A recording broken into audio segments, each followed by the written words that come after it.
Hello? Hello? Hello? Hi, hi, my friend. How are you doing? I'm good, and you? You are a Muslim? نعم, yeah. You are not? Yeah, I'm Muslim. You are a Muslim? You are not Muslim? I'm a Muslim. Okay, so you are a Muslim. I am not a Muslim. Okay. Why you are a Muslim? There's like an No, I'm, there's like you no, you basically, like I you just hit, you feel know, like, somebody hit you with by the car and you wake up, you become a Muslim. What happened? huh? Why you are a Muslim? Why you are a Muslim? Well, because I'm convinced. You are convinced? Okay, can you convince me? Go ahead. Can you speak louder a little bit? Because, well, like, basically, I initially came to discuss with you about what you were talking about, Talking about what? like the think of the miracles of the jinn or something like that. The miracle of Jesus? But we are talking about why you are a Muslim now. The jinn, the jinn, the jinn. Ah, the jinn. Are you a genie? No, like, because like we're discussing the passage of Surah An-Naml, right? Okay, so do you speak Arabic? Yeah. Okay, so what about the chapter of An-Naml? Tell me about it. Yeah, so like Before we go there, my friend, as long as you speak Arabic, you are an Arab. So in the Quran, in chapter 15, it says, فَسَجَدَ الْمَلَائِكَ كُلُّهُمْ أَجْمَعُونَ. Can you translate for us what sajada mean? uh, like there are many types of sajda. Let's Tell me discuss what, them. there is only one kind of sajda, but what sajda mean? Tell me. Well, when we speak about the sajda, like related to Allah, it's a sajda of worship. Is it a physical thing or not? Well, I'm not sure of how sajda like of respect were done So by you said back you then. speak Arabic, but you do not know, you are not sure what sajda mean? No, I know Okay. that Okay, when what it sajda mean? concerns. Sajda mean you go down, you bow down in your knee, and you put your forehead in the ground. Yeah, like when Okay. So why I the used to angels? play. Why the angels they bow down to Adam? Well, that's a sajda of respect. Not a Ah, sajda. see, guys, look at this. The previous Muslim, he said it's just a myth. This is not a sajda. This guy, he said it's a, respect. So now, why the angels they will bow down to respect Adam? Cannot say to him shalom, salute. Why they need to bow down physically? Well, I mean, Hmm. that was a command of Allah. Okay, but why? Why, my friend? Why? Adam is a sinner man. He's a bad man. Adam is not a good man. That's why he kicked out from heaven. Is angels are bad in Islam or good? uh, Is like, angels in Islam bad or good? wait, I didn't hear well. Okay. Can you repeat? In Christianity, we have bad angels. Like as an example, Satan himself, he used to be an angel, fallen angel. In Islam, there's no fallen angel. Shaitan is created to be shaitan. So I'm asking you now, why the angels bowing down to Adam? Adam is a sinner. When you bow down to a sinner, that means you are a very bad person too. So do you Muslim believe that angels are bad creatures? I mean, I don't understand what's your point here. Okay, if Like, I bow to the king, that means the king is higher than me, correct? that what? If I bow to the king, that means the king is higher than me, correct? Well, not, I'll say not necessarily. Okay. But I well, don't in this understand what case, you are saying, my friend. Speak louder, speak louder. You bow to someone, obviously, he is higher than you. yeah. Okay, so why the angels are bowing down to Adam? Well, first of all, I believe that. Well, look, let's begin from the beginning. Basically, I believe that a Muslim human is superior to an angel. That's one. A Muslim human Two, is superior to angels? yeah, Okay, so why the Quran called the angel the Almighty? they call it Yo, what? Almighty. The Almighty? Yeah. Well, depends on the context. Like, What what you're you talking just about. told me that a human being is higher than angels. In chapter 53, the Quran call angels the one with might, and they are called, and you Muslim, you call Jibreel Holy Spirit. He's holy. How the Holy Spirit is lower than a human? How you call him I Holy mean, Spirit, and then you say to me angels are lower than a human? that's just your interpretation. Like, I'm not giving interpretation. I'm showing you Quran. Quran saying in chapter 53, you speak Arabic. ذو مرة فاستوى وبالأفق الأعلى فلما دنا فتدلى فكان قاب قوسين أو أدنى فأوحى إلى عبده ما أوحى. So Muhammad is the slave of the angel. فأوحى إلى عبده ما أوحى. Who is the one coming down? Is that an angel or Allah? فأوحى إلى عبدي, like Allah أوحى to No, no, his no, no, عبد. no. No, read carefully. Who is the one is coming down? Read with me, my friend. Read with me. Chapter 53. Chapter 53. Read with me. From verse number 5. It says, he was taught by the mighty power in power. Mighty in power. Who is that? That an angel. So your prophet is being learning from somebody. The Quran call him mighty in power.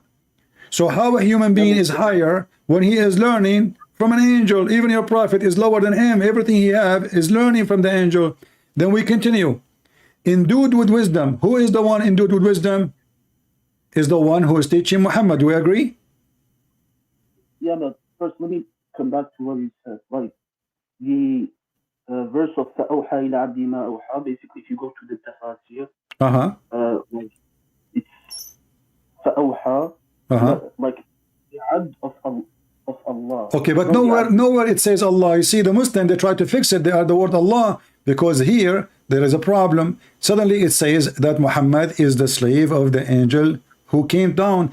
Because if we say this is the angel coming down, and then it says فَأَوْحَى إِلَىٰ عَبْدِهِ, read with me. He came down. He used a rope to come down. Muhammad, he saw him in a chair between the sky and the earth. A throne. Allah sat in a throne, not angel. So he saw him, and then he came down like a monkey. It says fatadalla. You know what tadalla means? Tadalla is like you hold a rope and you come down, correct? Yeah. Okay. So your God or the angel coming down with the rope like a monkey, and then he came down and he becomes so close to Muhammad. فَكَانَ قَابَ قَوْسَيْنِ أَوْ أَدْنَى. He was in a distance of 2 bow length or smaller or nearer. And then right away it says, and then he did convey his inspiration to his slave. So the Muslim, to fix it, they add and they say, oh, this is here Allah.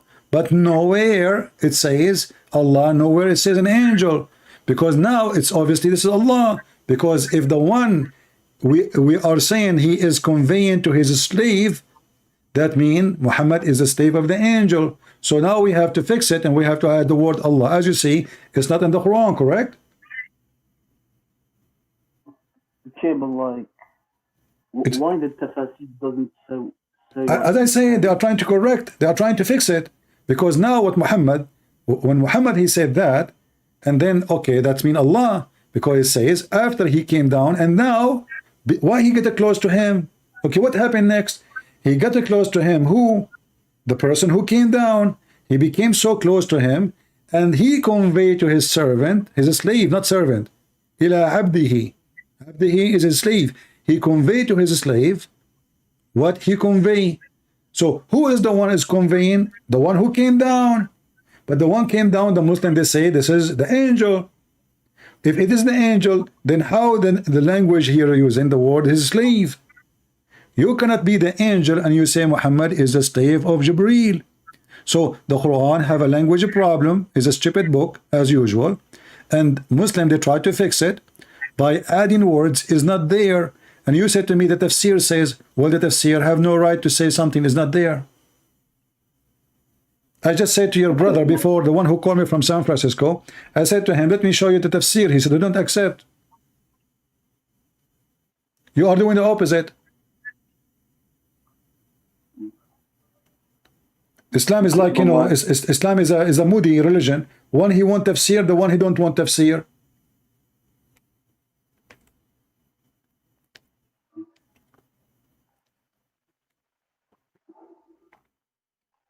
What do you think? Can I just make 2 points here? Sure, no, go ahead, no problem, my friend. You sound like a nice guy. What's your name? Yusuf. Yusuf, you are welcome, Yusuf. You sound like a nice person. Go ahead. Yeah. So, like, just let me finish my thing. So, I wish your voice is more clear, because really I have difficulty to hear you. okay. So, yeah, basically, like, first of all, as I said, the tafsir doesn't agree with you, and like, basically, the way you're interpreting it, it's according to like your reading of the verse. Like, you cannot interpret the verse without going to the tafsir. But my friend, but when the Quran was sent down, there is no tafsir is written. Yeah, but the tafsir like are based from the aqwal of the salaf. So, okay, like, but that means that you Muslim, you don't follow the Quran, you follow what somebody else said, not what Allah said. Allah never said this is Jibreel. Allah actually, he's saying, the Quran saying this is the mighty in power, and he is the one who inspired. Jibreel never inspired Muhammad. Who is the one he inspired? Is it Jibreel or Allah? Well, basically Jibreel, okay, it's through him that the revelation is done, but at the end of the day, like the revelation originally came from Allah. Okay, I want to go with you. The word wahi, what the word wahi mean? Basically revelation. Is what? Revelation. Revelation, okay. So, wahi in Arabic mean inspiration, not revelation. Okay. Do I agree? I mean, I'm not sure the difference. You can open dictionary. Wahi is inspiration, not revelation is scriptures. Okay. I mean, okay. Okay. Inspiration is when somebody speak to you in your mind. Is that correct? I mean, I don't really know the difference between those. No, wahi, you are an Arab, I am an Arab, so now we know what wahi mean. Wahi is to receive inspiration directly to your mind, not somebody come to your door and knock at the door, say, hey, Abdul, I have a letter for you. That is not inspiration. Do we agree? Yeah, but like here we say that it's Jibreel who came up with. No problem, but look, here it says it is a wahi. Wahi is not a delivery. Wahi is when God communicates directly with the man he chosen to be a prophet or a messenger, etc., and he convey to him, to his mind, to his not even by talking. You see, when God he spoke to Moses, we cannot say this is wahi because he spoke to him. Wahi is word of God coming to your mind without seeing God, without talking to God. God, he spoke to you in your mind. That is a wahi. If God, he spoke to you, saying to you words, and you heard by your ears, and you have a delivery in front of you, a person, that is not a wahi. That is a delivery. So when a messenger of a king, he is sent to other king, can we say he delivered to him wahi or he delivered to him letter, message? That is a message. Yeah, but like, okay, I assume that when it comes to Allah, and like it's a different term and conception. Okay, if there is any other prophet in Islam, he received delivery with the angel Jibreel except Muhammad? Well, I mean, I know some people like Maryam. Maryam is not a messenger. Yeah, but I mean, she's still considered as, well, first of all, some people, I believe like Ibn Hazm consider her as a prophet. Well, I mean, Maryam is a prophet, man. Maryam is a prophet. What is her prophecy? She is a lady. She received a message. She will have a baby. That's it. That is not a, that is a message. So there's no need for God to inspire her, for she is not a message. She will have a child. That's all. So the only person in the Quran, the angel came to her. One verse says angels, other verse says one angel, but no problem. But says to her, you will have a child. But this is not a wahi. Wahi, you know, like even if we go there, it doesn't say the word wahi, Allah awha ila Maryam. No. Okay, but Okay, but so the only I mean, one, huh? yeah, I just said that it would be really nice if you could maybe provide references or aqwal from scholars that confirm what you say. Well, there is no need for scholars, because if any of them, you should know them too. If there's anyone says that Jibril come to other prophet. Okay, when Jesus he was born, did Jibril came to Jesus and said to him, I will give you the Bible? I'm not sure. No, Jesus he spoke in the cradle. You know that, right? Yeah. Okay, so there's no Jibril. When Moses, he have the Ten Commandment and the Torah according to Islam. According to the Quran, Allah gave him, which is written by his hand. This is why you Muslim, you call Moses Kalimullah, correct? Yeah. Okay, so Allah spoke to him. He spoke. He did not say Jibreel. So Allah, he speak to Zechariah. Allah speak to Moses. Allah speak to Isa. Allah speak even to Shaitan, but he don't want to speak to Muhammad. Yeah, but he spoke to him in the Isra and Mi'raj, like on this. That's not true, because Muhammad, if he spoke to him, that means he met Allah. Muhammad never met Allah. I mean, it's like My friend, if I show you the hadith, you will say to me right away, I don't agree with it, because that means Allah is a man. You say that he was wearing shoes, you know, the hadith, the one Muslim quote, Allah wearing shoes, he have curly hair. Huh? Is that correct? I think I have an idea of what you're talking about, but like I don't think this is like related to what we're talking right now. Well, we are just trying to figure out what this guy before you he was saying, but now it looks like you want to back up before we finish it, because the story of saying that Muhammad he received inspiration is a false, because Muhammad never received inspiration. He received delivery. A person come to his door. Even the hadith says that once the angel he was coming to his house, he could not get in because there was a dead dogs under the bed of Muhammad. Is that correct?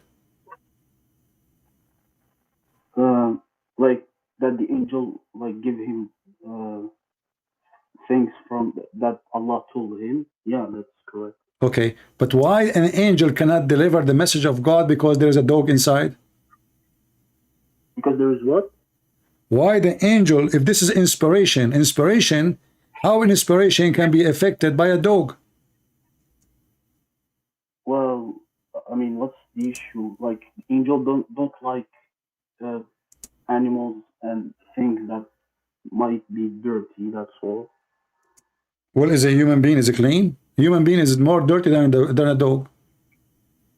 Yeah, but like this is things that, like you cannot figure out. This is okay. Like, are you saying to me that the angel he will get sick if he get inside the house because there is a dog inside? I don't know. Like, maybe it's like toxic for them, or I don't know. So now, if the angel of death wanna come and take my life, I can have a dog and I will live forever. Because he cannot get in. No. Yeah, but like there are many types of angels. So the angel of death, he can get in, but Jibreel cannot. But I thought Jibreel is the most powerful. Yeah, but like he doesn't have all the. I mean, again, it depends of your abilities and your duties and all what Allah gave you as. Okay, so Allah, when he created the angel Jibreel, he made him weak when it's come to dogs, correct? He made him what? He made him weak. He make him so weak, like he cannot really. When he see a dog, like he will do poo. He very do a dog. I cannot get in. right? He gets, he have a phobia. Allah created him with this phobia. It's not weakness. This So what it is, why he cannot, look, the hadith says, Muhammad said to Jibreel, okay, I was waiting for you, man, where you been? He said to him, a puppy, a puppy, it's a puppy, it's not even a big dog, it's a puppy, it's a cute puppy. And if the dog is dirty, why Muhammad have a dirty dog at home? yeah, like well, I think I know this hadith. First of all, I think he entered by accident, like they didn't know. And Okay. second, as I said, yeah, like angels, like there are things that us human we can't figure out about dirt things that angels consider as dirty. Yeah, my But friend, hold on. I mean, in the house, there's a bathroom where people do poo-poo, they do shit. I yeah, mean, but okay, so why when I enter a house, have a bathroom then? And angel of God, how they can be affected by a puppy? It's just a puppy, little cute, beautiful puppy. God made the puppy. It's not the Satan who made the puppy. Who made the puppy? yeah, but God. yeah, but as I said, this is all a question of perspective. The perspective of a certain type of angel is different from the perspective of a human. Like it's different how they perceive dirt compared to us. So the message of God now is has a big problem because there is a puppy, and the puppy. What if the puppy stay in the house for the coming 50 years? And why Allah don't tell Muhammad don't have puppies? Here we go. The angel is waiting outside, and this puppy playing with his tail, how, and nobody notice. Can't the angel, this angel who have 600 wings, can't he make this puppy come out? Like, get him some beef, some meat, go to Walmart, buy some food, put it outside, the puppy will come out. He could not get in, waiting for this ugly, scary puppy, a horrible puppy, enemy of Allah. The message of Allah was late not to be delivered to Muhammad. All of this because of a puppy. And Muhammad is waiting, like, where is the heck this angel? He told me he will come today, second day, third day, fourth day, 5th day. And then finally, the angel, he came. Okay, hey, Muhammad, my angel, where you been, man? Where you been? Oh, there was a puppy under your bed. This is, if it's an inspiration, the inspiration will go to your head, not to the puppy. Who is the puppy?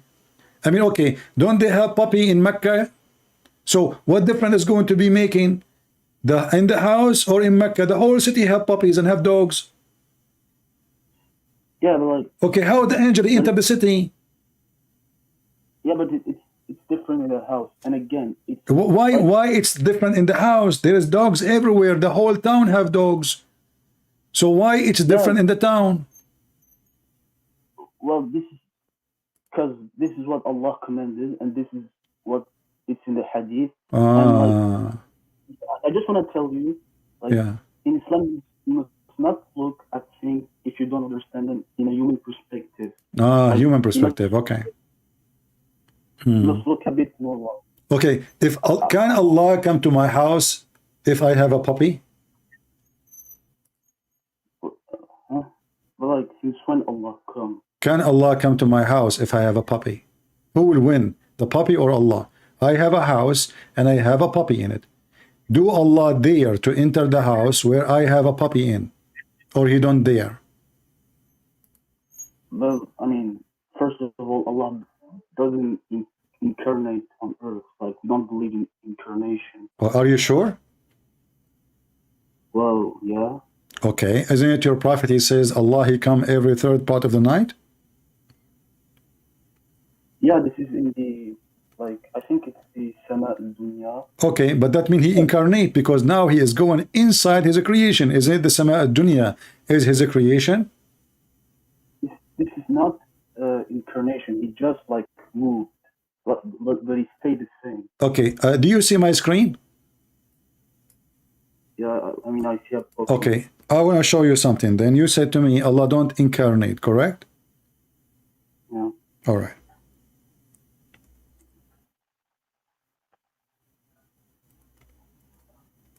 I want you to read with me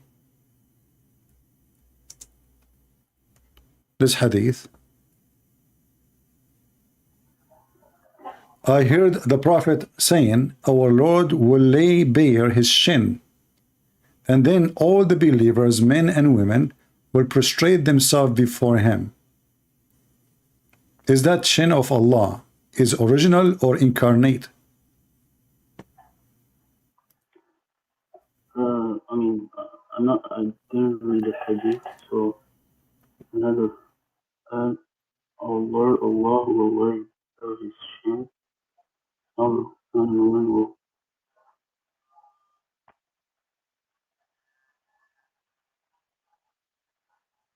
Like, is it the saq thing? Saq, yeah, saq. This is in the Quran too. Okay, so what's the problem? Allah have a shin. You said to me, Allah don't incarnate. Allah is a physical being. He have 5 fingers. He have 5 fingers. He have 2 hands. He have a shin. He have a foot. Yeah, this is his original form. Oh, this is original. Okay, so guys, so this is original. So Allah is a creature who have body. Well, like, kind of, yeah. Okay, who is the one who created the shin of Allah for Allah? I mean, it's part of Allah. What do you mean? Yeah, but I mean, how Allah got his shin, his first shin? He got it like he created the shin, or he was born as a shin? I mean, it's just like if you tell me like who created Allah, like the shin of Allah is part of Allah. Like, okay, so now Allah have parts. Allah have parts, and his shin is one of his part. What other part Allah have? I mean, I believe he has like 2 right hands. Okay, why he have 2 right hands? Why he don't have like one in the left and one in the right? Why he have 2 right hands? I mean, because this is the reality. This is reality. Okay, so don't you think this is a defect maybe by birth? Because now, like, if I hit Allah, if I am in his left shoulder side, I hit him, he cannot hit me back because he have 2 hands in the right side. In the left, he is exposed. He cannot protect himself. So why Allah, he needed 2 hands in the right side, and yet he have 0 hand in the left side. And now, because we have only 2 hands in the right, that means Allah have right and left, he have front and back, and there is only a misbalance, 2 hands in the right. Yeah, but like, again, right now you're like portraying Allah in your mind. Like, it doesn't work like that. When we say he has 2 right hands, yeah, like we don't necessarily mean that it's on the same part. Like, we just don't try to imagine it. We have. Why we cannot? If Allah he says hands, that means they are hands. That's it. He told us to imagine it because the word hand is an image. You see, yeah, all our language, all our words is nothing but images. We don't have real language in our brain and head. We have letters connected to images. So when I say chair, I have an image in my chair, in my head of a chair, and then a word next to it. It's how to write that image, how to describe that image. But it is an image. So when Allah he says he have 2 hands and both of them they are right hand, we know what right mean. We know what hands mean. So don't tell me the hand mean leg and the leg mean nose. When Allah he says hand, that means it's a hand. Yeah, but like, as like, I mean, I also have a book with me, like the Aqidah of Ahlul Hadith. Like, as it says as the ulama says, like, this is just like this. It's the same terms, like the term, like the hand of the creator and the hand of the creation, like. Compare it. Like, okay. And you cannot imagine it. You cannot imagine it. Okay. Well, how we cannot imagine it? He just told us a hand. That's it. The second we say hand, we imagine. I mean, you see those scholars, they are just trying to make a philosophy out of nothing. He said it's a hand. It's a hand. What do you mean you cannot imagine it? Did Allah say he cannot imagine it? He just said nothing like him. So maybe he is bigger, no problem. Maybe he is smaller, no problem. Maybe he's a micro Allah, no problem. But I am nothing like me too. There's nothing like you, nothing like me. Every one of us is different creature. Nobody is like anybody. Even twins are not the same. In the hadith, my friend, it says, Allah will come to them in an image, in a creation other than the one which they knew. So when Allah he come to you in an image which you do not know, Allah he changed his image. You heard this hadith before? Wait a sec. Let us find it. Allah. Wait, where did you stop? Allah will come to you in a look other than the one you know. That means Allah is always do incarnate, and he changed his look. You said to me, Allah don't incarnate, correct? No, I mean, all right. Doesn't change. Read with me. You know Arabic. It says, تبارك فيأتيهم الله تبارك وتعالى في صورة غير صورته التي يعرفون. Do you see it in Arabic?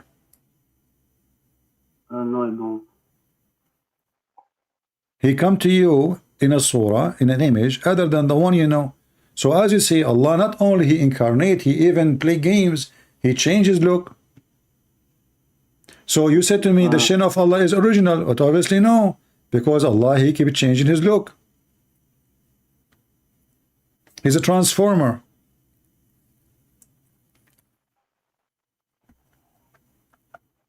Do you see it or no?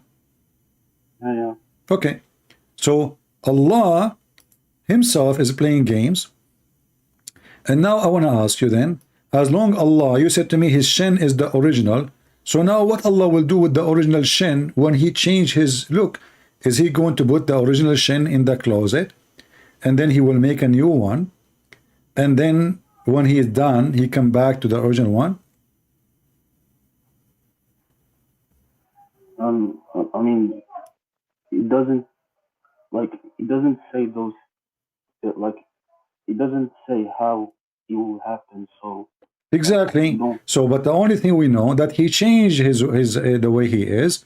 So there is nothing is original. How you know now the shin is original? Because as you see, Allah will come to them in an image other than the one they know. Which one you know? You said to me nobody knows how Allah look like, and now your prophet saying he will come to you in an image other than the one you know, and then he will come to you, and then you Muslim, you will accuse him to be shaitan. He will say to him, Allah, we seek refuge from you. We seek refuge from you to Allah. They think he's shaitan. Just because he changed his look like he came like something ugly. So how the Muslim they say that Allah is not a man, Allah is not the devil, Allah is not a goat, Allah is not Jesus, and then we find that Allah, it can be something very ugly, obviously, to the point the Muslim, they consider him shaitan when they saw him.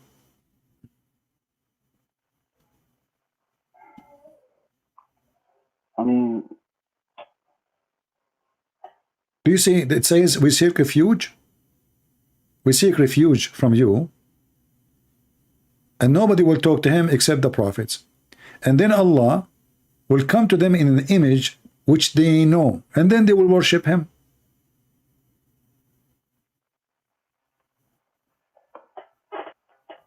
I mean, yeah, but again, like, you're just making too much, like, portraying, and yeah.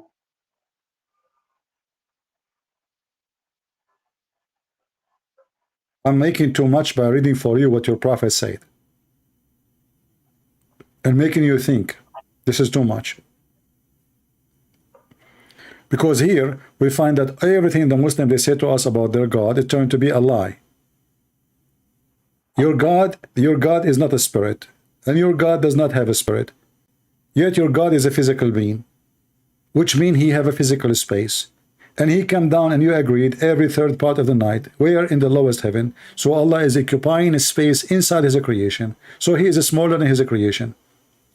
And then you Muslim, you say to me, how God can enter his creation. Then we find that Allah himself is inside his creation. In fact, he is inside his shin. Do Allah have an ass? You say no to me, no. Do we have a chest? You say I do not know. Do we have a waist? You say I do not know. So we have a shin, we have a foot, we have 5 fingers, we have 2 hands in the right. So we have a shin God, have 2 hands in the attached to the shin. If I decide now to draw your God, based on what your prophet said, and I'm not making fun, you know, I'm just using the description your prophet is using, we will find a very funny description. Because what is this, you know, how this can be from God? It cannot be from God. Are you with me? How this can be from God? I mean, this is God. The Muslim, they have imaginary image of their God, and the second we question this imaginary, they get upset. But we are not the one who is saying this imaginary. It's your prophet who made it. I will draw your prophet imaginary about his God. And now we cannot say even this is imaginary, because Muhammad, he claimed, he speak of knowledge, correct? He's not imagining. He is saying what Allah told him through the angel Jibreel, correct? Yeah, but like, so now you're criticizing our conception of. No, I'm not criticizing. I'm just showing you how Allah is. So this is Allah is a shin, and this shin have a foot, okay, and then he don't have shoulder. He have a face. So there's a face here in the top of his shin. He have 2 eyes, and then he have 2 hands in the right side. Only in the right side, and in each hand have 5 fingers. Correct? Well, this is your God. I'm not sure. What do you mean it's true? This is your God. Your God does not have shoulders. He have 2 hands. He have a shin. He have a foot. He have no ass. He have a face. That's your God. Man. What do you mean? No. I mean, this is what. Okay. Do you have any part I did not add? Give it to me. I will put it in the picture.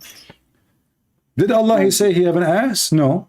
Did Allah he says he have a shoulder? No. Did Allah he say he have anything except what I mentioned? A shin, 1 shin. He did not even say 2 shin.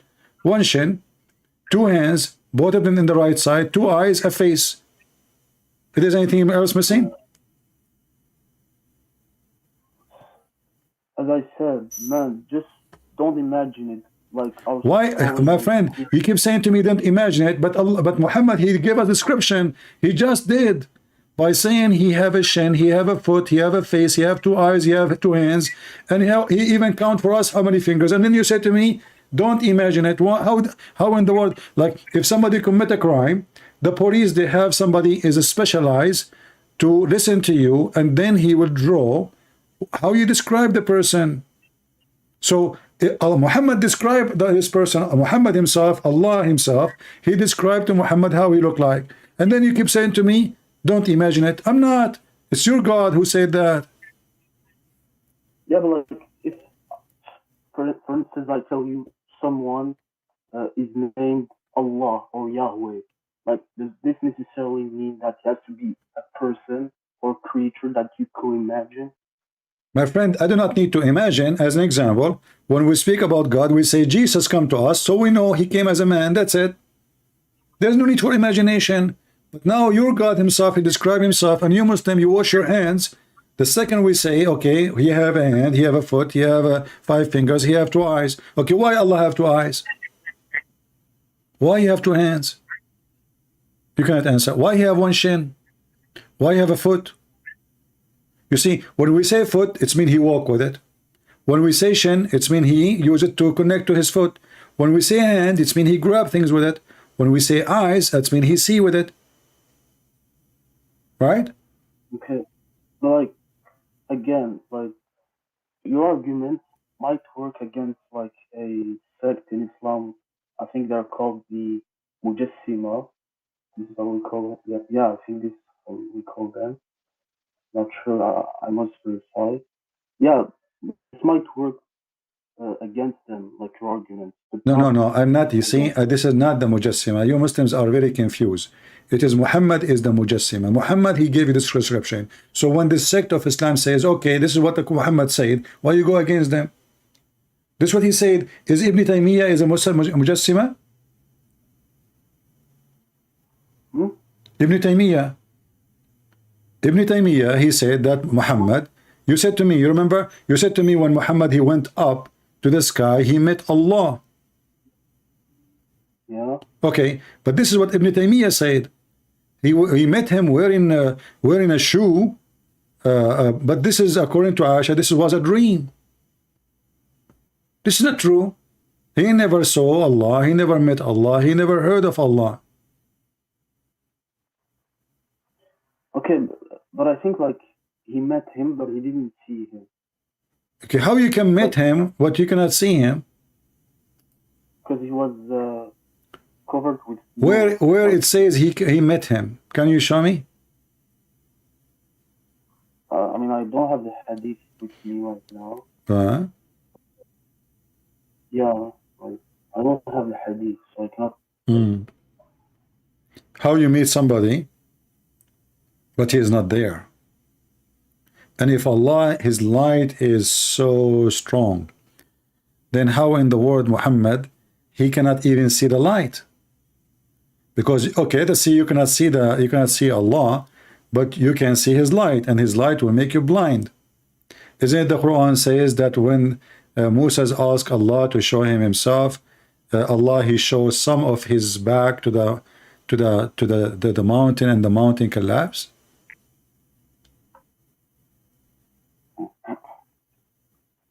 The mountain destroyed? Yeah. Okay.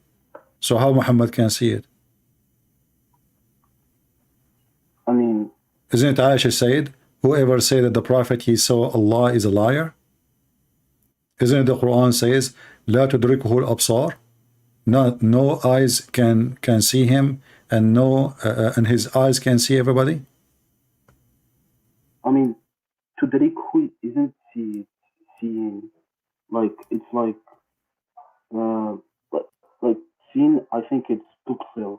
Like tudrik, it's like I don't know the term in English. Tudrikhu, it's mean no eyes can grasp a scene of him, cannot see him. No eyes can see him. No vision can. No, I mean, I can explain in a few words. Like tudrikhu, basically, like it cannot enter like your mind or your your mind cannot like fully. This is not about mind, my friend. This is absar. Tudrikhu al-absar. No vision can reach him, but he can. His vision can reach everybody. This is what the Quran is saying. You can open any interpretation. Yeah, but no, like when we speak about the. My friend, the hadith says Muhammad, he saw only light. He didn't see Allah. He saw only the light of Allah. Do you know this hadith or not? Yeah. Okay. So he did not see Allah. He never saw Allah. He never met Allah. He saw a light, but the light of Allah supposedly is here. Isn't it the Quran is the light of Allah? Isn't it all the light is the light of Allah? Isn't it that the kuffar, they try to distinguish the light of Allah? So in the hadith says, Muhammad, he saw nothing. Any Muslim claim that Muhammad he saw or he met Allah, he is lying, because nowhere it says that. Here we go. I asked the Messenger of Allah, did you see the Lord? He said, his light only. How could I see him? How could I see him? I saw just the light, his light. So he never met Allah. Yeah, because Allah was covered by the light. Okay, how he is covered, but he saw his light? If he is covered, the light is covered. No, but like you can see the light, but you cannot see Allah. Okay, that's mean he never met Allah. No problem. So Allah is covered. Covered by what? By hijab. Is that correct? A hijab of light, yeah. Hijab. Okay. How Allah is hijab is a cover for the hair, or hijab is a curtain? I mean, he's just covered, like you cannot see him. Okay, no. Hijab. Is it a curtain or it is a cover for hair? Because Muslims, falsely, they are using the word hijab for the scarf the woman she put in her head. Do you agree? Muslims always, they have false teaching. Hijab is a curtain or it is a wall between you and something else. Do you agree? Yeah. So why the Muslim, they fool themselves, they say hijab is a scarf? Because if Allah is speaking to Musa from behind the hijab, that means he's a woman. No, when we say a woman like has a hijab, Yeah. basically, so this hijab, so in this case, this scarf, like My friend, I never saw a Muslim, he know his book. Nowhere in the Quran it says hijab is a scarf. Hijab is something you put between you and other person, not in the top of you. Yeah, I know. Like the term hijab can be different depending on the context. No. Like, Always, here we go. The Quran in front of you. Chapter 7. This is the verse speaking about the hijab. The only verse speaking about hijab for women is in chapter 33, verse number 53. So if you want to ask the wives of the Prophet, and this is only was, by the way, for the wife of the Prophet, if you want to speak to them, ask them from behind the hijab. They are from behind the hijab, not the women. You see it? If you in سألتوهن متاعا فاسألوهن من وراء حجاب. You, the Muslim, you are the one behind the hijab, not the women. The women, they are in their house, and you don't go. Yeah, so the hijab is can be a door, can be a wall, can be a curtain. That is hijab. Can be many things. Like No. It have to be something between you. This is why it says behind. Wara. Wara is you. She is in the front. You are behind that hijab, not in the top of her, not underneath of her. It is something between you and her. Yeah, but in the case of the scarf, like it can be a hijab. No, my friend. Nowhere in the Quran it says wear a scarf. Can you show me? Well, it doesn't say scarf. See? So it says from warai hijab, and you can read the story. He's asking them not to enter the house. They are inside the house. They are not naked. The women of Muhammad, they are not naked. He is saying if you want to ask them from behind the hijab, which means from behind the door, from behind the wall. Say, hey, the wife of the Prophet, is the Prophet here? She answered from behind the wall saying, he is not here. He is with Aisha. So now you don't enter and you are speaking from behind the hijab. Hijab never was a scarf. And this is why you see Allah himself, he speaks from behind. Always you will see behind.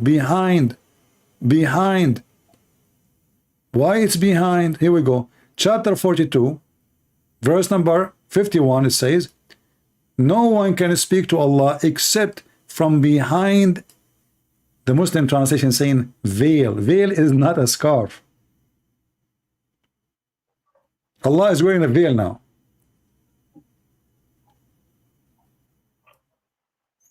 Well, yeah, like. And look with me. Look what this verse is saying. You remember we spoke about inspiration and wahi? Remember we spoke about wahi, correct? Look what the translation is saying. So it is not given to any human that Allah should speak to him unless it be by inspiration or from behind a veil. No one can see, and always he is behind something. So Muhammad never met Allah, because to meet Allah you have to be nothing between you and him. That is meeting. Otherwise I did not meet him. If you speak to me and I'm not in front of you, this is not a meeting. And then it says either by inspiration. So Muhammad, all his Quran supposedly is wahi, inspiration. But the second you start studying, you will see that Muhammad never received inspiration. It was only delivery from the angel Jibreel. So Muhammad using the wrong word in the Quran. He should not use the word wahi. He should say message. Either by messaging, he received from me through my angel, or from behind the veil. But both of them Muhammad never did. He never received inspiration. He was receiving delivery from the angel Jibreel supposedly, and he never spoke to Allah from behind the veil. This is why only Moses is called Kalimullah. Kalimullah. Muhammad is not Kalimullah, because if Muhammad he really spoke to Allah, then Muhammad is Kalimullah. Do you agree? Yeah, but like. Okay, what Kalimullah? What Kalimullah mean? What Kalimullah mean? The one who spoke with Allah. Thank you very much. Why this title is given to Moses? Because Muhammad did not. Because if Muhammad did, then Muhammad is Kalimullah too. Do you agree? Yeah. Okay, so Muhammad never spoke to Allah. Muhammad never spoke to Allah, and never spoke Allah never spoke to him. So the verse here confirmed that Muhammad never have any connection to Allah, because he never received inspiration. For inspiration is God communicating with you directly, not through an angel. Speak to your mind, or from behind the veil. Muhammad did not speak to him from behind the veil, and Muhammad never received inspiration. So Muhammad is a false prophet. This verse alone is enough to prove everything about Muhammad. Yeah, but there is a verse which says, وَمَا كَانَ لِبَشَرٍ أَن يُكَلِّمَهُ اللَّهُ إِلَّا وَحْيًا أَوْ مِنْ وَرَاءِ حِجَابٍ. My friend, I'm reading it for you. This is the verse I'm quoting, chapter 42, verse number 51. Ash-Shawra, chapter of Ash-Shawra. This one you are quoting, chapter 42, verse number 51. It's not for a human to speak to Allah or to meet Allah, except to speak to Allah, unless from behind, or either by inspiration or from behind the hijab. Okay, but Muhammad did not do any of those. He never received inspiration, because inspiration is not a guy coming to my door delivering me a message. If God himself come to me and he spoke to me, this is not inspiration. Yeah, but like what we do with the many ahadith where we clearly see Jibreel alayhi salam coming to the Prophet. But my friend, this is Quran now. Quran saying Allah will never do except one of two. But none of those happened to Muhammad. Muhammad did not receive inspiration. If I come to your door and I give you a delivery, this is not inspiration. Do we agree? Yeah, but like Hey, this is not inspiration. So how you call the Quran inspiration? The Quran is a delivery, is not an inspiration. Angel came to Muhammad. He squeezed him 3 times. We do not know why, and nobody can explain why. And then he started giving him delivery. So what is the word inspiration? It's wrong. The Muslim, they say, and you speak Arabic, Quran is perfect in Arabic, but you know that the Arab, they laugh at the Quran, and you are an Arab, I am an Arab, we are laughing now, because how it is an inspiration, yet but Muhammad never received inspiration. Muhammad received delivery. The word wahi only can be used if someone received through his mind, not by voice, not by, if a voice can speaking to me, this is not inspiration. If a voice speaking to me, if I heard somebody, he's talking to me, this is not inspiration. I heard him. If I saw somebody and he spoke to me, this is not inspiration, this is a vision. If I heard no voice, but except in my mind, that is inspiration. Okay, but if I go with you and say that, what do you say inspiration is like dreams? That's an example. That's what you're saying? No. Inspiration right now, like I'm talking to you, and God decided to speak to me in my mind. Okay, don't yourself, sometimes you speak to yourself like you're thinking, correct? You think. All of us, we do that, right? So God, he can talk to you by in your mind. Hey, you know, Abdullah, do this. You know, that is from God, that inspiration. Oh, I delivered to you a message as inspiration. That means I spoke to you in your mind, not even by voice. If it's by voice, it's a message from God, it's not inspiration, because I just heard him. Inspiration is something mute, no voice, except inside your mind, your head. And same time, you're a prophet, he never received Arabic Quran, correct? Yeah, he just, as a book, just received the Quran. No. Muhammad did not receive Quran. Muhammad received a sound of a bell. That is the only inspiration he have according to Muhammad now. Because you see the story of Jibreel, proven to be a lie from Muhammad, because how Jibril is talking to him and giving him delivery, and now suddenly delivery became inspiration, and Jibril is giving him a sound of a bell. Is it true that Jibril, he used to speak to him in a sound of a bell? But I mean, I know the bell thing, but yeah. No, I'm saying, did he speak to him in a sound of a bell? I mean, I know that like before a wahi come, like he hears some bell. Exactly. So now, listen, now you are learning what inspiration is. Inspiration, you hear it in your mind, in your head. It's not somebody speaking to you. So the story of Jibril is a lie, because Jibril was speaking to him, not ringing bells. And now Muhammad saying, suddenly, he is saying, the divine inspiration come to you. How they come to you, Muhammad? He replied, in all these ways, the angels sometimes come to me with the voice which resemble the sound of a ringing bell. But how this is can be wahi? This is not wahi. This is just a voice. He said a voice. He hear it. And what Jibril he said to him? He don't speak Arabic. He ring a bell. Okay, Jibril he ring a bell. How Muhammad take the bell sound and make it Quran in Arabic?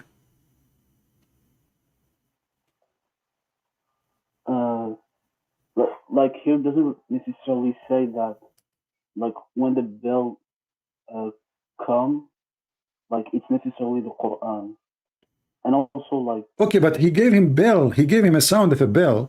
He did not give him Arabic. Sound of a bell is sound of a bell. So how Muhammad translated the sound of the bell to Arabic words? Well, if we go with the proposition that he might receive the Quran, it just said that the voice resembles to the bell. It doesn't say that it's the sound of, like, but we still recognize the okay, Quran. Because the sound does not a sound of a language. This is why he's saying resemble the sound of a bell. He's trying to give them the most close explanation to what he hear. So he did not hear words. He hear a sound of a bell, resemble the sound of a bell, mean the likeness of a sound of a bell. And why the angel is doing that? I mean, why he is speaking to him in the language of the bells? But isn't it the bell's language is the language of the devil?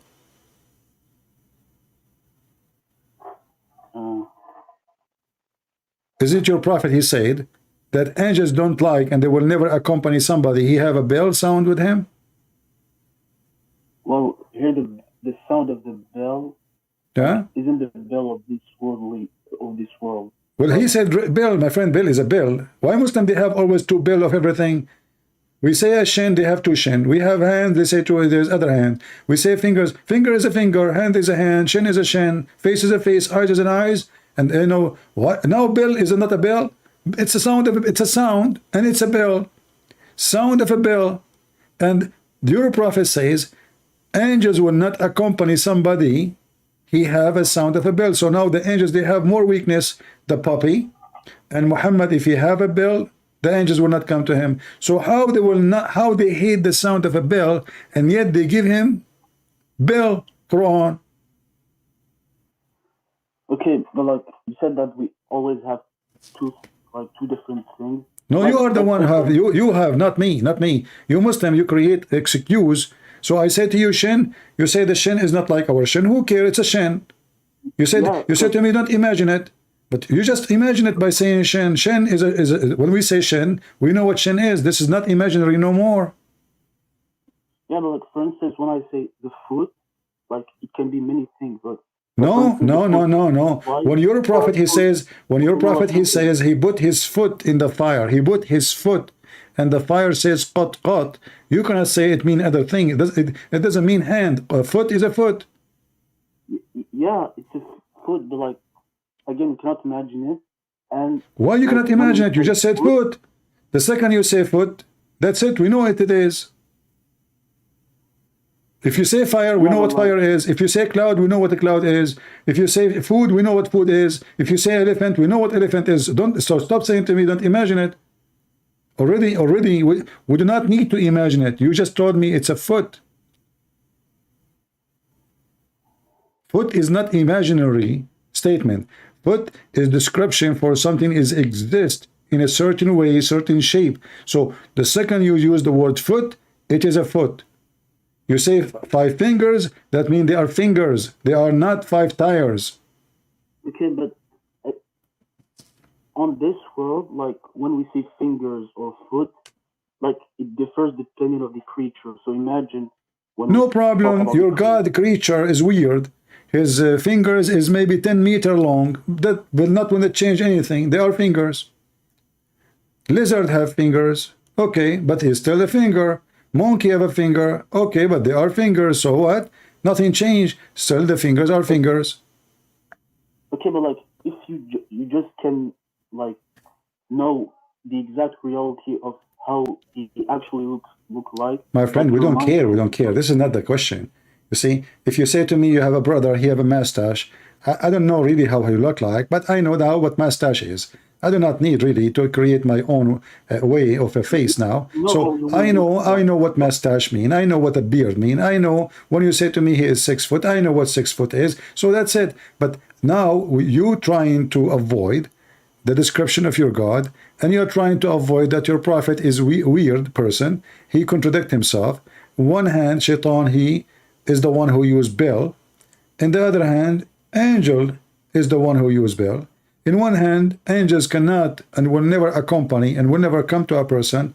He have a bill with him because of the sound of the bill. In the other hand, Muhammad received revelation in a sound of a bill. In one hand, Allah is almighty. In the other hand, Allah cannot enter a house or send his messengers, his soldiers, his army because there's a puppy. In one hand, nobody can change his destiny, and if Allah decides for you to die, you die. But Moses can change the date of death by beating the angel. Everything is a contradiction in Islam. How in the world this guy he did beat the angel of death? When the Quran says that everything is a ajal, so every person he have a destiny for how long he will live. And then you say to me that Allah he sent the angel to take the soul and the ruh of Moses, and then Moses he played karate with the angel and he beat him and he kicked him out of his house, and then the angel come to Allah and his eye is coming out. I mean, I heard that some interpreted like who interpreted this said that the angel took the form of a human. So it's normal if he was able. My friend, doesn't matter. This guy is the angel of death. He is coming to take his life. You see, you Muslim, you try to find the solution always. So now we find the solution. Oh, he came as a human. How he is the angel of death? Angel of death, he does not need to come as a human or he wearing a uniform of a doctor. He takes supposedly your soul. He is not a human. He is an angel, and nobody see him. And how he now he have a physical body, and how in the world his eye is coming out? Is that a true story, or this is Muhammad making a Bruce Lee movie? The guy is sent by Allah, and how? And now I need to ask you: do Allah take your soul by sending the angel of death, or He can take your soul automatically?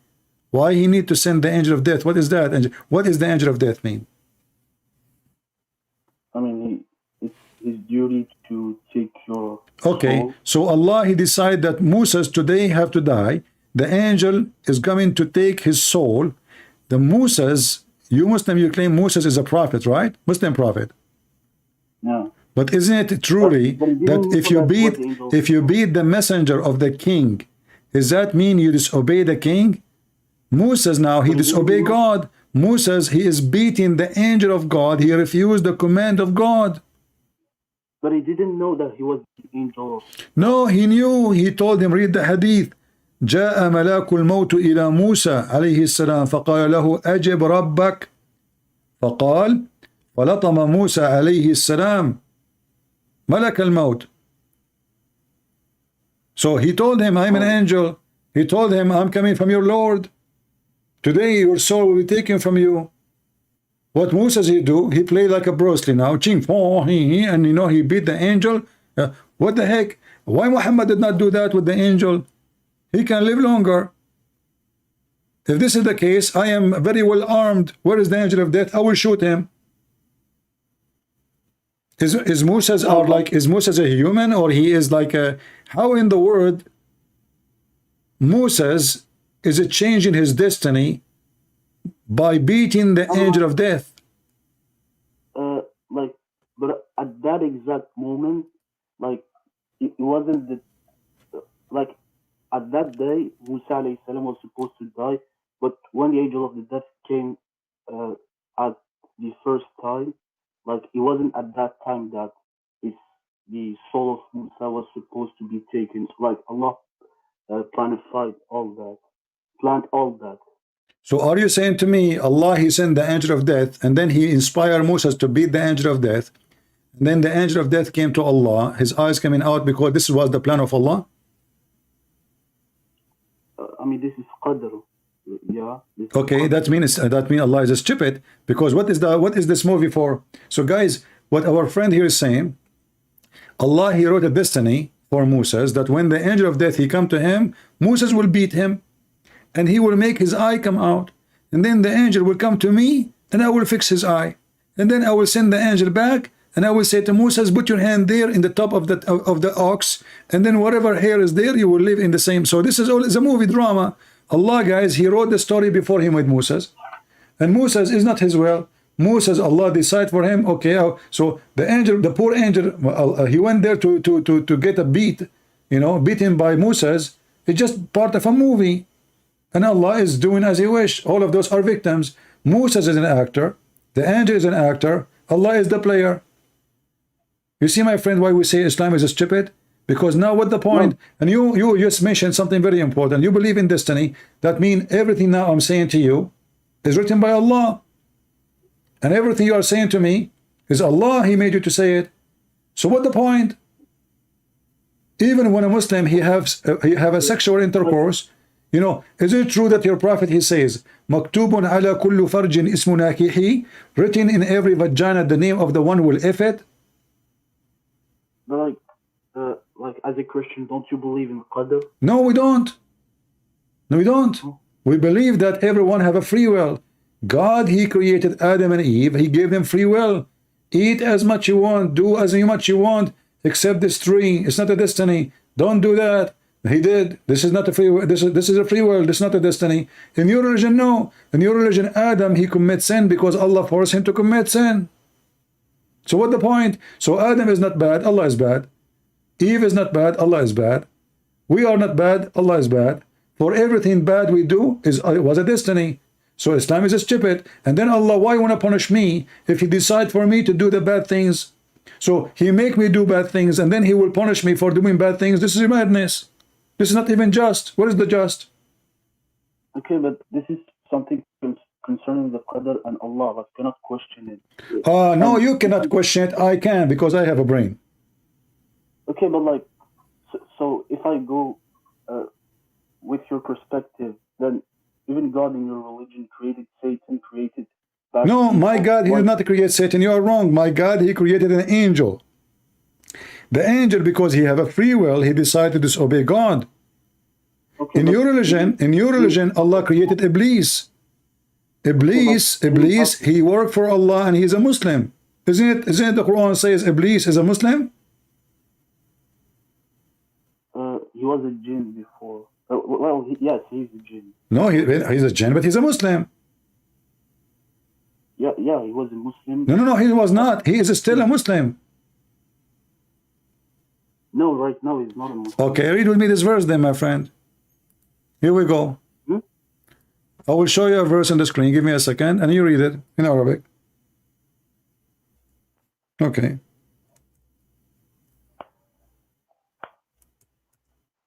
How Shaitan is not a Muslim. Chapter 15, verse number 39. Read for me in Arabic.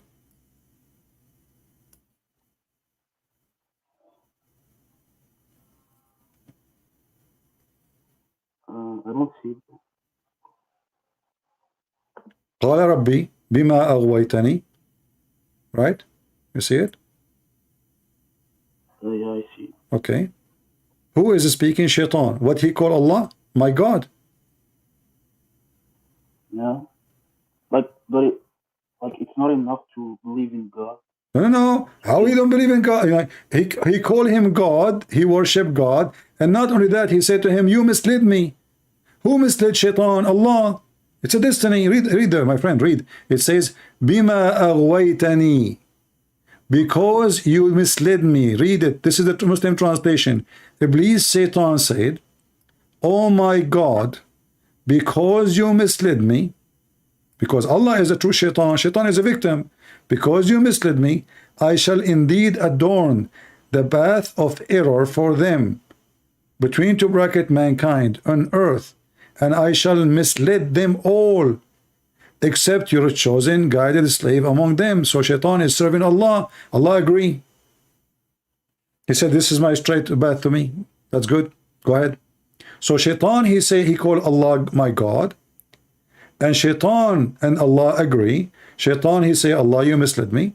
Allah don't say, no, I did not. He says, okay, no, this is true. And because you misled me, I'm going to mislead them. Okay, but like Allah misled the zalimin, those who initially had bad intention. My friend, who misled the Shaitan? Here it says Allah. Okay, thank you very much. That means Shaitan is Allah. The real Shaitan is Allah. Shaitan is just a poor guy. He was misled. Who is the? If I misled you, it's mean you are my victim, not the opposite. If I lie to you, says to me, give me $10,000 because I want to buy something for you, and then I take the money and never come back. I misled you, correct? I misled you, so you're a victim.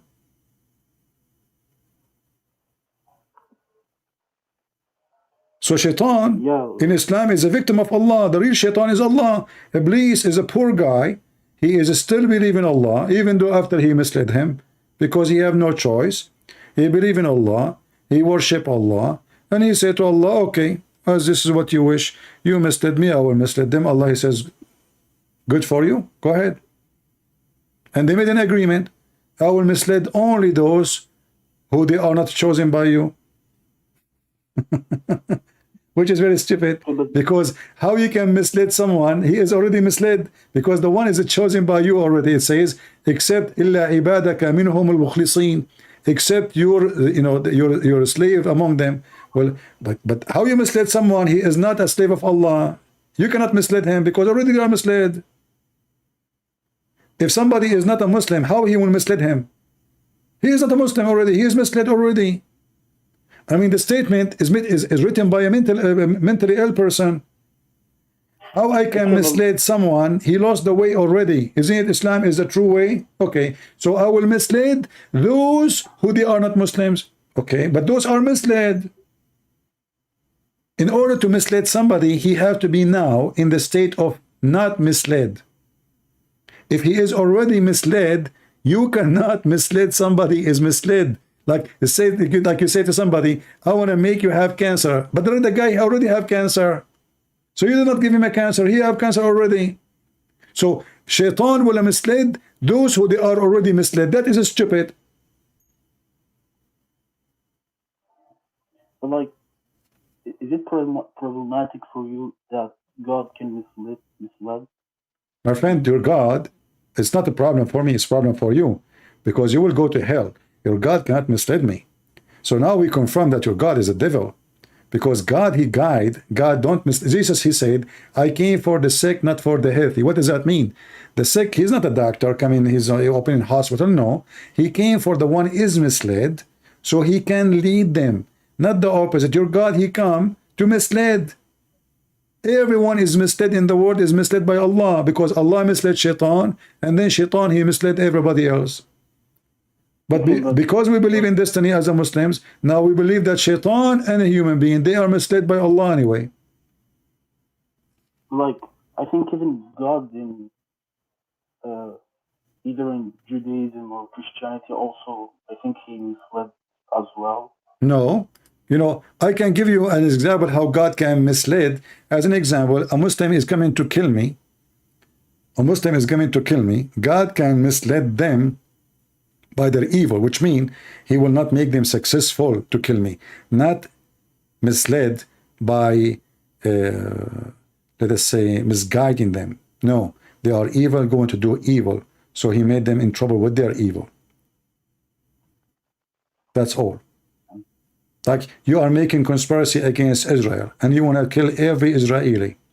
God can mislead you to do the right plan, wrong plan, not misled by misguiding from saying the truth and God. No, he can, like what happened as an example when all the Arab they attack Israel and the Israeli have only 4 airplanes, only 4, and the Arab came from every country in the world with arms and etc. God, he made Israel have a victory. It's not the Israeli. How? Because Israeli are a small army, tiny. The Arab, they thought that this army have a lot of airplane, but 2 of them, they stop working from the first day. There's only 2 left.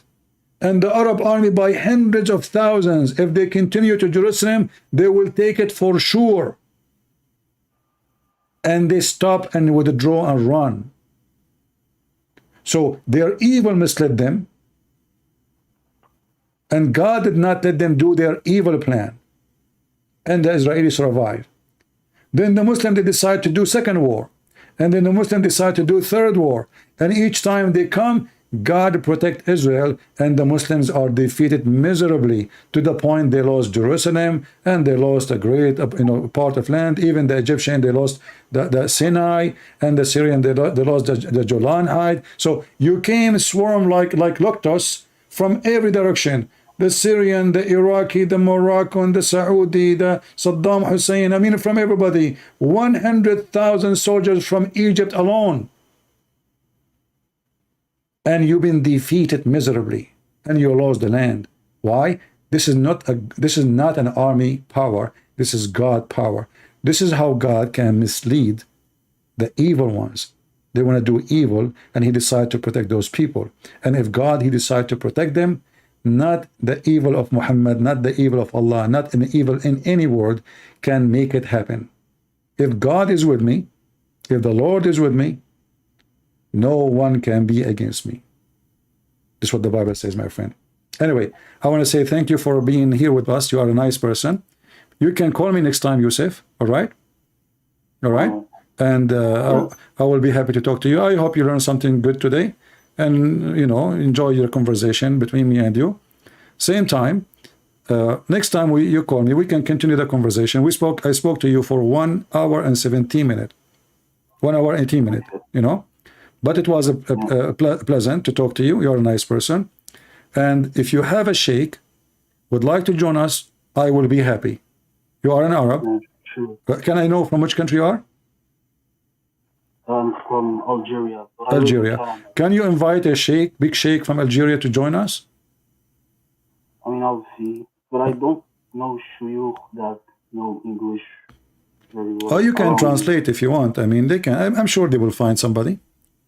You can find somebody, and if you don't, we can translate. You can translate what he's saying, because I would like to see a sheikh supporting you, because I know that no sheikh can make any difference for me. Islam will lose miserably. Islam is not even a religion. Islam is just a hocus pocus collection of stupid things, as you see, and wherever you go, Islam does not make sense. And now we find that even shaitan is a victim of Allah. So what shaitan is? There's no shaitan in Islam. Allah is shaitan. Allah is the real shaitan. So why in the world, Yusuf, you want to follow shaitan, my friend? You are a nice person. Why in the world you want to follow a person? He make you in a destiny commit sin, and then he want to punish you for a destiny he decide for you. I mean, you come up to this conclusion by your interpretation. No, I'm not. I'm just reading your Quran. It's not my conclusion. Allah is shaitan. Shaitan is a victim. The word shaitan does not fit with the Iblis. Iblis, he did nothing. Iblis was misled. My friend, if I misled you, my friend, if I go to a school and I am a teacher, and then I misled my student, who is the one is bad, the student or the one misled them? Yeah, but right now you told me that shaitan misled shaitan. No, shaitan, he don't mislead shaitan. Allah misled shaitan. Allah misled shaitan, and that make Allah is the shaitan. The true shaitan is Allah. Shaitan is a present what? Shaitan presents someone he misled. Do we agree? Okay, but here, why, according to you, shaitan misled in this verse, what it says, Sheikh? shaitan. Shaitan, he is misled by Allah. According to you Muslim, Iblis is the first shaitan, correct? Yeah, and according to you, Allah is shaitan. So Yeah, why? because Iblis, he is a victim of Allah. Who is the first person who practiced misleading? Allah. Allah, he mislead this person, Iblis. Iblis, he said to Allah, okay, you mislead me, I will mislead them. It's a business. I'm a victim.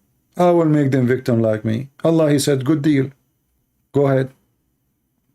And you said to me, everything is a plan. So Allah, he planned for this. Allah, he decided to make this person misled. So he will mislead others. And Allah will enjoy it. I mean, basically, maybe the hikmah behind the creation of My friend, how this can be wise? Corrupting the earth is wise. Corrupting nations is wise. Corrupting a genie, this shaitan, he was in heaven. He was a good person. He was in heaven. In heaven, there's no bad people. So, who is corrupting this good person? Allah. Okay, but like basically, it's to distinguish between the good and bad people. Like no distinguish. No, you cannot distinguish no more, because the good one in Islam is the good. Who is the best for you? You say Allah and His Prophet, and now we find that Allah Himself is the worst. He is the one who mislead everybody. How he can be good? I mean, but like in many verses, it says that He guides and like He just misled those who like. No, you are wrong. You see, isn't it Allah, He says, are you going to guide the one who Allah misguide? أَتُهْدِي مَنْ أَضَلَّ اللَّهِ? Are you going to guide the one who Allah misguide? So what Muhammad's duty is? He cannot guide even anybody.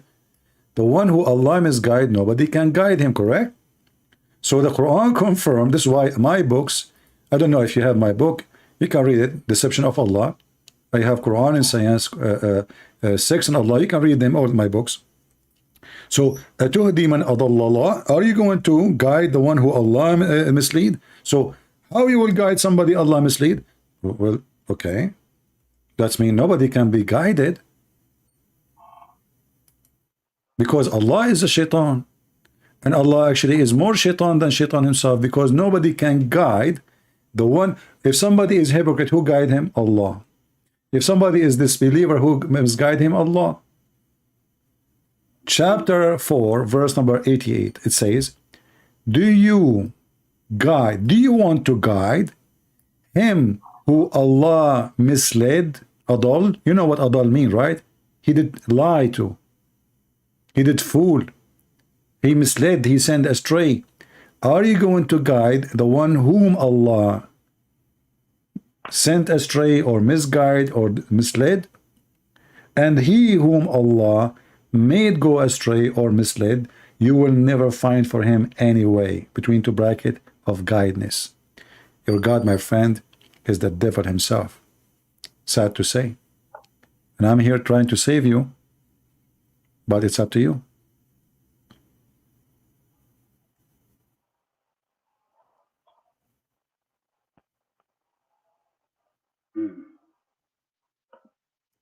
What do you think? Do you like to leave Islam today, my friend? I'm still not convinced. Sorry. Okay. Yeah, like. So you want to worship the devil? You want to see? You know, it says in front of you. Do you want to guide him who Allah misguide? You know, Jesus said, "I came for the sick, not for the healthy. If the one is healthy, is healthy." Yeah, but like, even in the Bible, God misled. So. No, my friend, you are wrong. No, you're wrong. This is only, I just told you how God, he misled. God, he, as an example, you are evil and you want to do evil. God, he will unleash all the evil on you. As an example, like right now, there's nations who they are promoting homosexuality and whatever, you know, all those things. So God will take his protection from you. That's how the misled work. He don't mislead them. They are already misled. So you don't want God, you go extreme with your misguidedness, with your filth, then God will take his protection from you. Me, myself, I believe that Islam itself is like a rabies, is like a disease. So when a nation want to go against God, God will send the rabies on them. He will use Islam. How he will use it? He did not create Islam, no. He will take his protection from this nation, and then this nation will collapse. So Islam itself is a curse. God, he cursed the Arab. Why? Because they are very much fool. They worship idols, they rejected him, they refused him, they fought his people. Same for other nations. Any nations go against the people of God, God will unleash all the evil of the world on them by doing what? Doing nothing except taking his protection. You don't want me? No problem. Your walls are not protected. Your windows are open, and I am not there for you. Deal with it. And then you will find yourself fighting all the evil source in the world. This is how God in the Bible works. In your religion is the opposite. Your God, he is inside your house to mislead you, not to guide you. Your God, he sent shaitan even to target his prophets. Every shaitan is appointed by Allah. Is that correct? I mean, I'm not sure what you mean, but like shaitan can be used as a test. Yeah. No. Shaitan is an employee for Allah. What test? Test? I mean, do we need to be tested every day? I mean, we are. That's it. We have all kind of temptation around us. We do not need Mr. Shaitan. We do not need him. We can be tested by money. We can be tested by sex. We can be tested by power. We do not need Shaitan to test us. There's tests around us every day. But Shaitan in the Quran is appointed by Allah. Is that correct?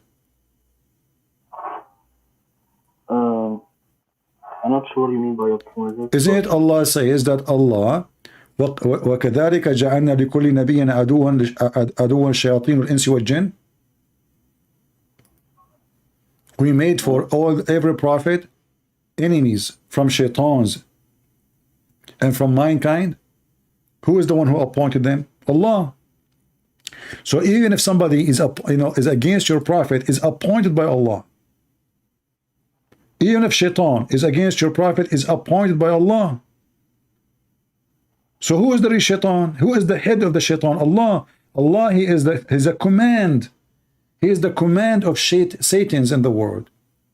He have a command room. He say, hey, shaitan number 17, you go to Christian Prince. Shaitan number 18, you go to Yusuf. Shaitan number 20, you go to etc. Allah is the one who appoints shaitan. Shaitan is not appointing himself. Is not doing voluntarily. Shaitan is sent by Allah.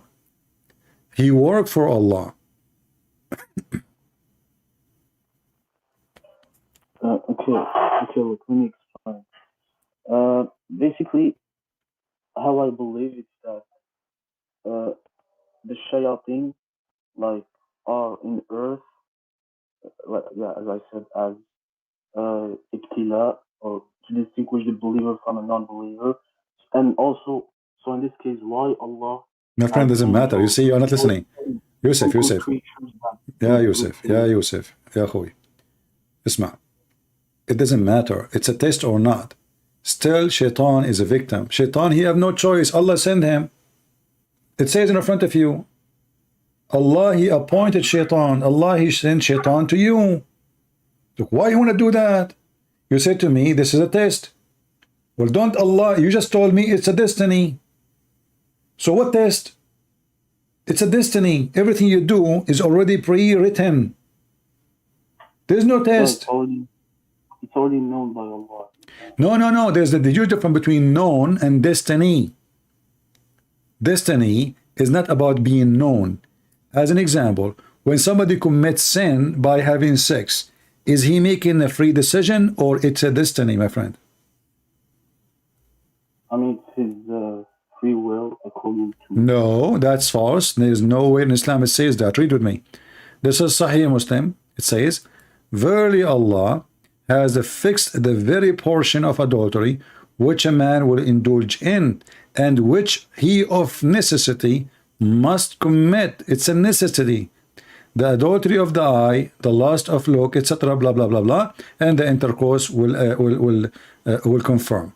But it's what? It's a desire made by Allah and destiny of action in a very portion, which means when you look, Allah, He wrote it for you. When you touch, Allah, He wrote it for you. When you have intercourse, it is written by Allah. It's not your choice. Yeah, it's written, but it's still a free will. No, how it's free will? It says to the very portion. Okay, let me ask you. Even though I lost my voice. When Adam committed sin, did Adam commit sin in the heaven by his will, or it was a destiny? Both. It can't be both. Either it's my will, or it's either it's the will of me or the will of God. Yeah, look, basically there are three types of Muslims. There are the Qadariya. No, don't tell me three Muslims. I don't care about three Muslims. There's no three Muslims. There's Islam only. I don't believe in this garbage. So tell me, when Adam he did, is your prophet, he's a one of the three too? Your prophet is your prophet. So your prophet described the sin of Adam. Adam did not choose to commit sin. Moses, he said to Adam, he said to Moses, sorry, Musa says to Adam, because of you, Adam, we are out of heaven. Musa says to him, answering, Adam said to him, do you blame me for something Allah, He wrote for me in my destiny 40 years before my creation? So what Musa is saying, you know what? Because of you, we are out of heaven. What Adam saying back? How you blame me? Are you stupid or what? Don't you know that this was a destiny? So what it says clearly that you cannot blame Adam for his sin, for the sin was nothing but the plan of Allah. It was a destiny. And your prophet said that Adam, he overcome Adam, and he repeat that 3 times. So Adam overcome Moses by his argument. What is the argument? Can you blame me for something written in my destiny 40 years before my creation? So, you know, when Muslims do not even understand what we are talking about, because nobody want to read, nobody want to study, nobody want to go deep in what he's saying. It's a destiny. It is not a choice of Adam. And Adam saying to him, you, Moses, you say that you are the one who Allah spoke to him. You blame me for what Allah wrote for me, which I have to commit. So we cannot blame Adam for his sin according to Islam, because it was not his sin. If it is his free will, then we can blame him. Read carefully with me. Does it say in front of you? Adam said to Moses, Allah selected you for his direct conversation with you and wrote with his own hand the Torah for you. And despite your blame me for an act which Allah had ordained for me 40 years before He created me.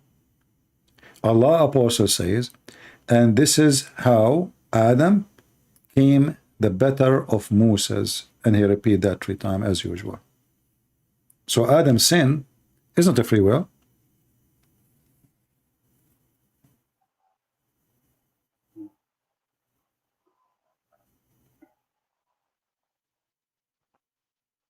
And your sin is not a free will. What goes for Adam goes for you. Yeah, but like in this case, it wasn't like the. I believe, if I remember, I think Sheikh Islam said about that in this case it isn't really a sin coming from Adam. It's a calamity that was already like Destiny. installed by. Okay, but this is evil. This is stupid. So why Allah kicked him out from heaven?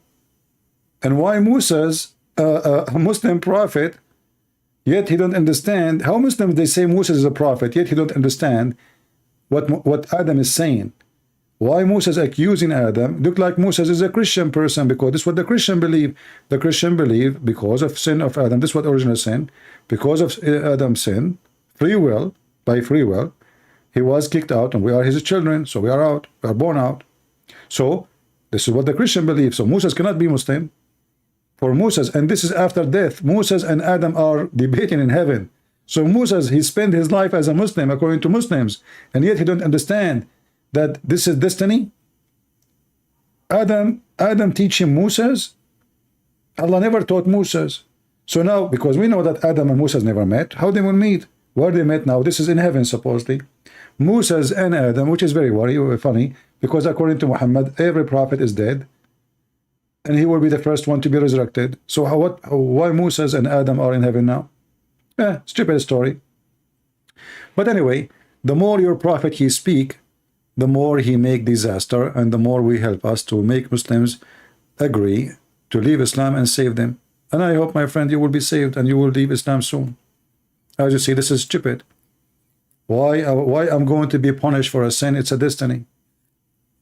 There's a video of Mufti Mink. You can watch it. Search Destiny Mufti Mink. You will see speaking about a thief brought to the Caliphate Omar. The thief, he said to the Caliphate, why you want to punish me for something written in my fate, in my destiny? Mufti Mink, he says, the Caliphate Omar was smarter than him, and he said, well, it is a destiny for you to steal. It's a destiny for me to punish you. Madness. And even Mufti Mink, he said, this is a good argument. If you look at it, very good argument. Why I want to be punished?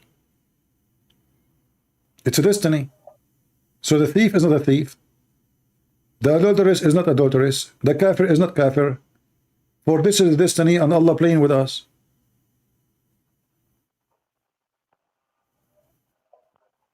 Okay.